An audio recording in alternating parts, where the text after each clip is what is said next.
Hi friends, நான் உங்கள் அருகம் பேசுகிறேன். இன்றைக்கி எங்கள் வீட்டில் பருப்பு குழம்பும் தேங்காய் சோறும் ஆக்குறோங்க கைஸ். வாங்க கைஸ், அதை எப்படி பண்ணுறது நான் உங்களுக்கு சொல்லி கொடுக்குறேன். ஃபஸ்ட்டு இந்த மாதிரி பால் தேங்காயிலேருந்து எடுத்துக்கணும் கைஸ். அப்புறம் கொஞ்சோண்டு இஞ்சி பூண்டு எடுக்கணும். அப்புறம் கருவேப்பிலை, நெய். ஸோ நெக்ஸ்ட்டு நம்ம பார்ப்போம் கைஸ். வாங்க. நெக்ஸ்ட்டு இது குக்கரில் கொஞ்சம் நெய் ஊற்றணும் கைஸ். அப்புறம் பட்டை கிராம்பு போட்டு நல்லா வதக்கணும் கைஸ்.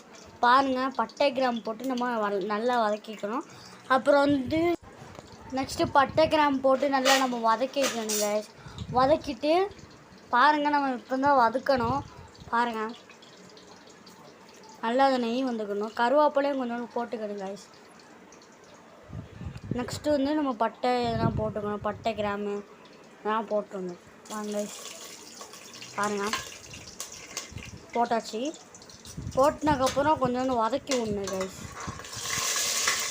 நல்லா வதக்கி விட்டோம்னா அந்த பட்டை கிராம்பு வெடிச்சு வரும்.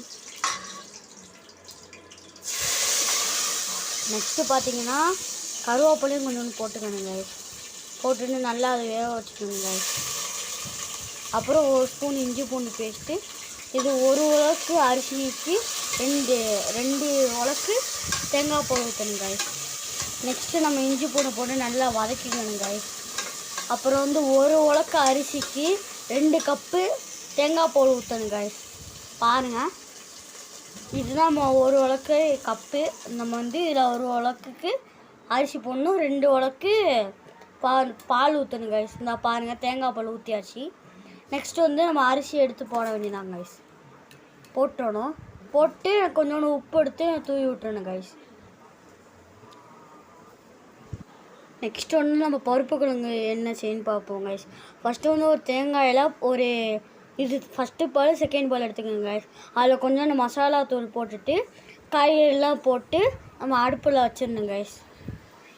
ஸோ பாருங்கள், ஸோ இப்போ அடுப்பில் வச்சாச்சு. காய்கறிலாம் நம்ம போட்டு வேக வச்சுட்டு நம்ம பாசி பருப்பை அவிச்சி நம்ம அதில் கொட்டிக்கணும் கைஸ். அதுக்கப்புறம் கொஞ்ச நேரம் கழித்து இது ஃபஸ்ட்டு பால் நம்ம ஊற்றிட்டு வெங்காயம்லாம் தாளித்து நம்ம ஊற்றிடணும் கைஸ். ஊற்றிட்டு கொஞ்ச நேரம் அதை வேக விட்டுட்டு நம்ம சட்டியை இறக்கிடணும் கைஸ்.